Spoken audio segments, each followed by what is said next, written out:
The boy woke up that morning with the same heaviness he felt every day. The roof above his head was old, and the walls of the small house carried cracks that told the story of many hard years. His family never had much. Some nights they went to bed hungry, and some mornings he left home without breakfast, but still, he carried a heart full of quiet strength.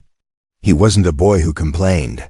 He knew his mother worked long hours to keep the lights on, and he tried to help by taking small jobs whenever he could. Delivering newspapers, cleaning, carrying boxes, anything that brought a few coins home. Even with all the struggles, there was one thing that gave him peace: running. When his feet hit the ground and the wind touched his face, the weight of the world felt lighter. It didn't matter that his shoes were torn, or that he wore the same faded shorts every time he trained. When he ran, he felt free. Running was his way of escaping the noise of poverty, the stares of people who looked down on him, and the endless worries about tomorrow. Out there on the open road, he wasn't poor. He wasn't tired. He was simply alive, the city had announced. A marathon weeks ago, and he had been dreaming about it ever since. He knew he had no chance of winning against professional runners with their shining sneakers, smart watches, and expensive gear. But for him, it wasn't about winning. It was about proving to himself that he belonged, that even a boy from a broken house could run the same road as everyone else. He wanted to test his strength, not just his legs but his spirit. On the morning of the marathon, he woke up early before the sun. He didn't have a proper breakfast, just a piece of bread and some water, but his heart was full of determination. He laced up his old shoes that had been stitched more than once, and stepped outside. The streets were already alive with energy. Cars passed by carrying families of runners, laughter filling the air. He walked alone, carrying nothing but hope inside his chest. When he reached the starting line, he felt smaller than ever. Runners stretched their legs, wearing bright jerseys with numbers pinned neatly. Many had family and friends cheering, clapping, taking pictures. He stood at the edge, quiet, trying not to feel out of place. Some people glanced at his worn-out clothes and smiled to themselves. Not kindly, but in that way people do when they think someone doesn't belong. He ignored it. He kept his eyes on the road ahead, whispering to himself that this was his moment, no matter what others thought. As the whistle blew, hundreds of feet thundered against the road. The crowd roared, banners waved, and the boy ran with all his heart. At first, the energy of the crowd carried him, but soon the voices faded behind him, and all he heard was his breathing and the pounding of his steps. He thought about his mother, about the nights when she sat quietly at the table worrying about bills. He thought about the hunger he sometimes felt when there wasn't enough food. He thought about how, for once, he wanted to finish something. For himself, something that wasn't about surviving, but about living. Miles passed, and sweat ran down his face, but he kept going. His legs burned, but he didn't stop. He noticed people ahead, strong runners who seemed untouchable. But he didn't compare himself. This was his road. This was his race. Every step was a reminder that he was stronger than the world believed. The crowd at different points shouted encouragement. Though some voices carried pity, he didn't care. For him, every clap, even from strangers, was fuel. His shirt clung to his back, his shoes scraped the ground, but his spirit refused to break. It was during those moments that he realized something important. Life might always remind him of what he lacked, but here, on this road, he discovered what he already had: endurance, courage, and a will that refused to bend. The marathon was not just a race for him, it was a mirror of his life. Every challenge, every pain, every moment of doubt was another mile to cross. And with every step, he reminded himself he was more than his poverty. He didn't know what awaited him further down that road. He didn't know that a single choice he was about to make would change his life forever.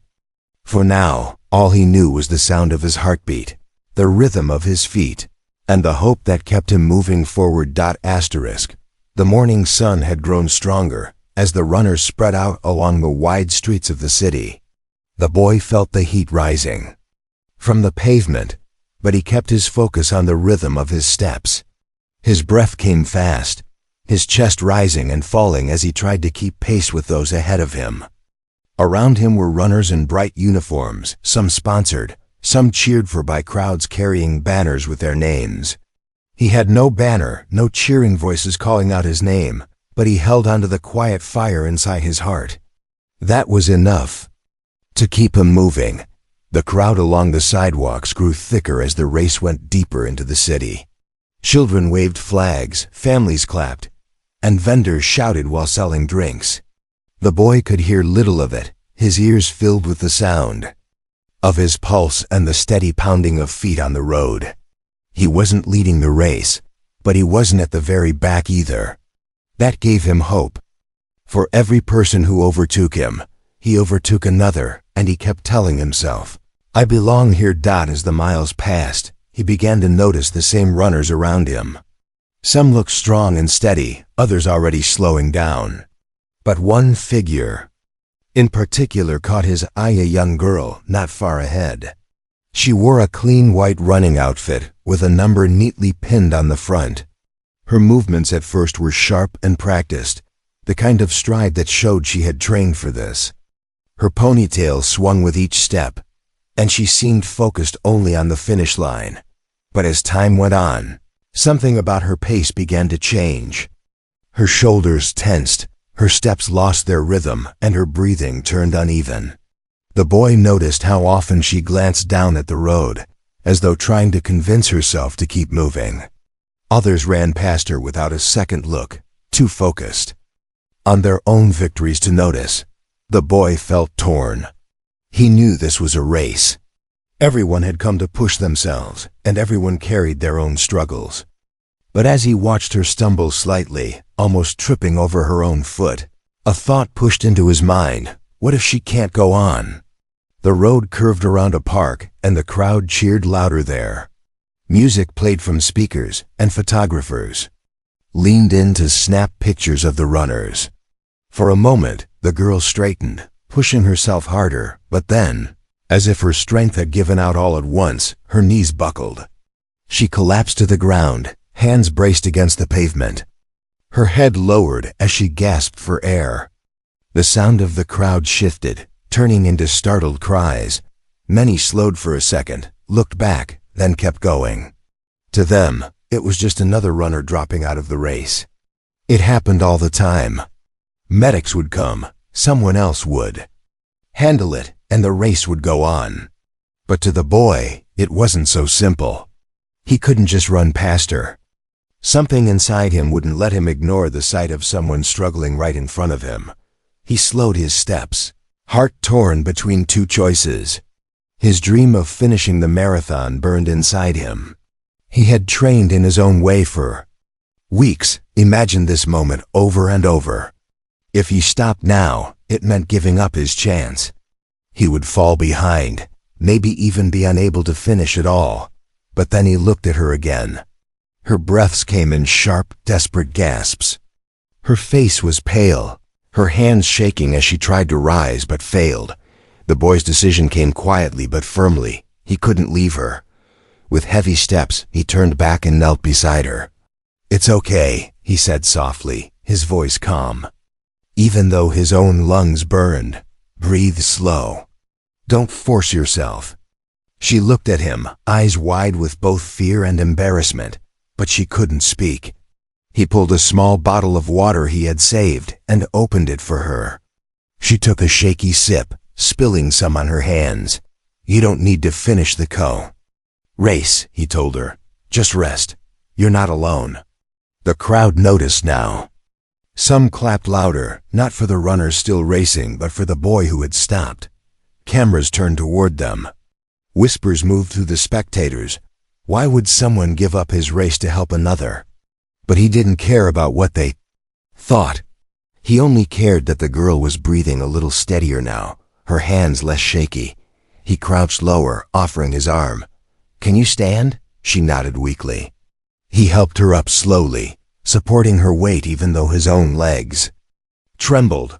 Every muscle in his body screamed, but he stayed steady. The road stretched endlessly ahead, and other runners rushed past them. But in that moment, the race no longer mattered. What mattered was the person leaning against him, trusting him, depending on him. The boy had no idea who she was or where she came from. To him, she was just someone who needed help.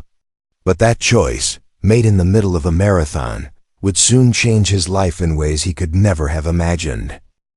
The boy could feel the weight of the girl leaning on him as he steadied her, her breaths still shaky but not as sharp as before.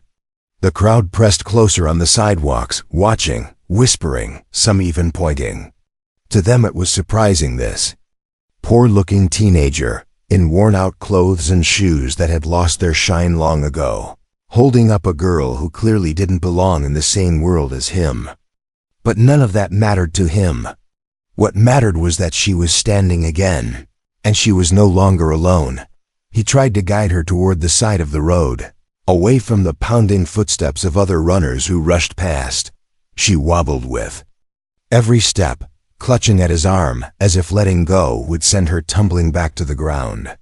"Take it slow," he said gently, almost whispering. His own body begged him to keep moving, to get back into the race, but he silenced that thought. The race no longer held meaning, not when someone needed him right there. The girl finally managed to speak, though her voice was weak and strained. I can't breathe right. My chest hurts." The boy nodded firmly, trying to calm her. With his tone, "Don't worry, you're safe now.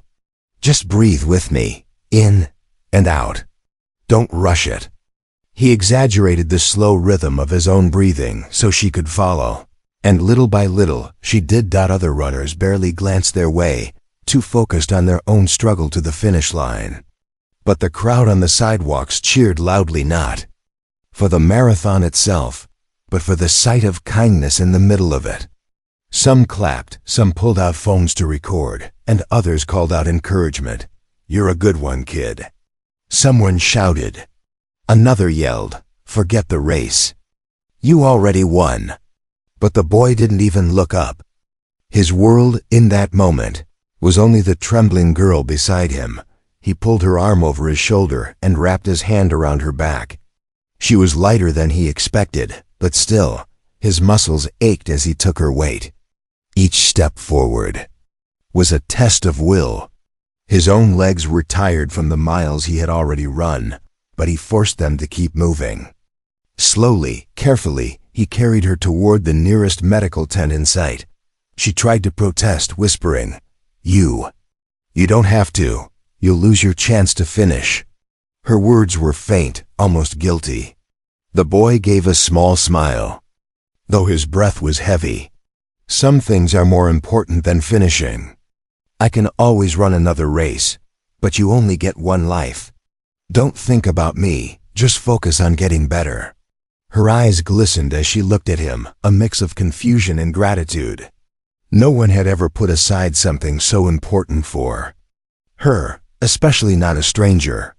She opened her mouth as if to say more, but no words came. By the time they reached the medical tent, sweat soaked through the boy's shirt. His legs burned, his shoulders ached, and his arms trembled from carrying her. But he didn't let go until two medics rushed forward and carefully lifted her from his support. "We'll take it from here," one of them said quickly, checking her pulse and guiding her to a chair. The boy stepped back, his chest heaving as he finally let himself breathe deeply. His race was over, yet a strange peace filled him. He didn't regret stopping. In fact, something inside him told him this was the only race that really mattered. The one where you choose kindness over ambition. The girl looked back at him as the medics tended to her, her lips parting in a soft whisper only he could catch. "Thank you." The words were fragile but carried a weight that pierced his heart. He simply nodded in reply, unsure what else to say. The crowd had grown louder now, buzzing with chatter. Some marveled at his selflessness, Others shook their heads in disbelief that someone so poor-looking could act with such strength of character. Cameras flashed, capturing the moment. In those flashes, his torn shoes, sweat-soaked clothes, and tired but steady face stood out more than any medal could. Unaware of the attention building around him, the boy simply turned to leave. He didn't expect reward, applause, or even thanks, beyond the girl's weak smile. For him, it was enough to know she was safe. His dream of finishing the marathon had ended differently than he imagined, but deep down, he felt he had crossed a far more important finish line, the finish line of compassion. What he didn't know was that the girl he had just carried was no ordinary runner. She belonged to a world far beyond his reach, a world of wealth, power, and influence. And soon, that world was about to collide with his in a way that would change everything. The boy turned to leave, his chest still rising and falling with the heavy rhythm of exhaustion. He thought it was over. He thought he had done his part, helped someone in need, made sure she was safe, and now he could slip back into the crowd like a shadow. That was his way of living, quiet, unnoticed, never expecting much. But the moment he stepped away from the medical tent, the sound of tires screeching across the pavement caught everyone's attention. A sleek black car, polished so brightly that the sunlight bounced off it like glass, pulled up beside the tent. The doors flew open before the car had even fully stopped. A tall man in expensive suit jumped out, his face pale with panic. His eyes darted around until they landed on the girl sitting weakly on a chair, surrounded by medics. "My daughter!" he cried, rushing forward. The crowd parted instantly, whispers spreading like wildfire. People recognized him. He wasn't just anyone. He was one of the city's most powerful billionaires, the kind of man whose name appeared on skyscrapers and whose wealth could buy almost anything. The boy froze, his heart hammering. Daughter? His mind stumbled over the word. The girl he had carried, the girl who nearly fainted in his arms, wasn't just another runner. She was the daughter of a man whose world was so far from his own that it felt like another planet. Billionaire knelt beside the girl, his hands trembling as he held her face. "Are you okay? Speak to me. What happened?" The girl managed a weak smile, her voice still hoarse. I collapsed. But someone helped me." She turned her head slightly, her eyes searching the crowd until they found the boy. She lifted a shaky hand pointing at him. "He saved me." Dozens of heads turned at once, eyes now fixed on the boy. The billionaire followed her gaze, his sharp eyes locking onto the poor teenager standing awkwardly just outside the tent. For a long moment, silence filled the air, as if the whole city held its breath. The contrast was striking. The billionaire in his tailored suit, his daughter in her shining white running outfit, and the boy in his torn shoes and sweat-stained shirt. Two worlds colliding in front of flashing cameras. Reporters rushed forward, their shutters clicking, their microphones raised. "Who is he?" one shouted. "Did you really carry her all the way here?" another asked. The boy felt his face burn. He didn't know how to answer. He hadn't done it for attention, and now the attention felt heavier than the girl's weight had been. The billionaire rose to his feet and walked toward him. The crowd went silent again, waiting, watching. The boy lowered his eyes, unsure of what to expect. Would he be scolded for touching the billionaire's daughter? Would they push him away because he didn't belong in their world? But instead, the man stopped right in front of him and placed both hands firmly on his shoulders. His voice cracked as he said, "Thank you. You saved my little girl. I can never repay what you've done." The boy looked up, stunned. The man's eyes glistened, not with the coldness of power, but with the raw fear of a father who had nearly lost what mattered most. In that moment, the boy realized something important. No amount of money could protect a man from fear or love. Even billionaires could be brought to their knees when it came to their children, The girl smiled faintly from her chair, her eyes never leaving the boy. She looked at him as though he had done something no one else ever had, not just saving her, but seeing her as a person rather than the billionaire's daughter. The boy shifted uncomfortably, still unsure what to say. I just did what anyone should do," he murmured. But the crowd knew better. Many had seen runners pass her without stopping. They had seen him sacrifice his own chance at the race to help her. And now, as cameras flashed, the image of the poor boy and the billionaire's daughter was already making its way into headlines. The billionaire squeezed his shoulder once more and said, "Son, you've done more than you know. Come with me after this. I want to thank you properly." The boy's stomach tightened. He didn't know what properly meant in the world of billionaires, but he nodded quietly, too overwhelmed to speak. As the medics lifted the girl carefully into the luxury car, she looked out the window and locked eyes with him one last time before the car door shut. Her gaze carried a silent promise that this was not the last time they would see each other. The boy stood there, the noise of the marathon continuing behind him, but his world had shifted completely. He had come to the race as a nobody, just a poor teenager chasing a dream of finishing. But by choosing kindness over competition, he had stepped into a story that would change the course of his life forever. The boy stood quietly near the marathon grounds long after the race had ended. His legs ached, his shoes were falling apart, and his shirt clung damply to his skin, but none of that mattered. He kept replaying the moment in his head, the girl collapsing, his choice to stop, carrying her in his arms while the crowd looked on. He had thought it was just an act of kindness, something anyone with a heart would do. But now he wasn't so sure. Not everyone had stopped.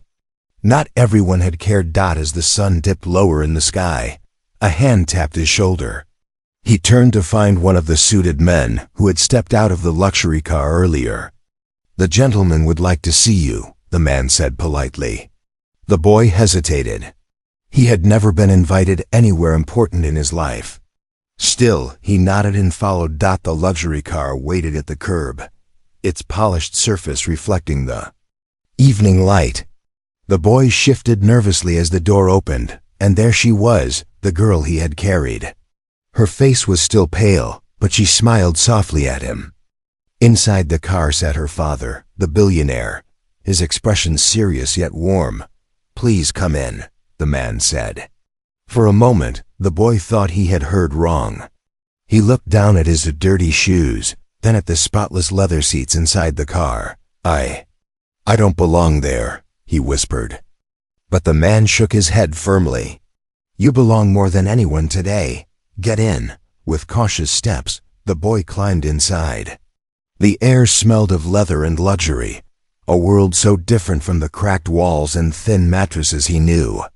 He sat stiffly, unsure how to hold himself. The girl's father leaned forward, his eyes fixed on him. "You saved my daughter's life today," he said. "If you hadn't been there, if you hadn't chosen to stop, I don't even want to imagine what could have happened." The boy shifted uncomfortably. I couldn't leave her there. She needed help." His words were simple, but they carried the weight of truth. He hadn't done it for reward or recognition. He had done it because it was the right thing. The man studied him for a long moment, then nodded slowly. "The world often forgets that real wealth isn't measured in money, but in heart. And today, you showed me something money could never buy." The girl leaned forward slightly, her voice soft but steady. "No one else stopped," she said, her eyes fixed on him. "But you did. I'll never forget that." The boy lowered his gaze, embarrassed by their gratitude. He wasn't used to praise. In his world, kindness was often overlooked, survival valued more than selflessness. But hearing those words, he felt a warmth inside that no metal could give. The car drove them to a tall building, its glass walls glowing in the evening light. It was the billionaire's home, towering above the city. The boy felt even smaller as they guided him inside, past chandeliers and marble floors. He had never seen anything like it. But what struck him most wasn't the wealth, it was the way. The man treated him with respect, not as someone beneath him. They sat in a quiet room, and the billionaire placed a small box on the table. The boy hesitated, then opened it to find a brand new pair of running shoes, the finest he had ever seen. "This is only a beginning," the man said. "I don't want to just give you something to wear. I want to give you something to become. You have potential, and I want to support you, your education, your training, your future. Whatever path you choose, I'll help you walk it." The boy's eyes widened. No one had ever offered him such a chance before. He thought of his mother, working herself to the bone just to keep food on the table. He thought of the nights he lay awake, wondering if life would always be this hard.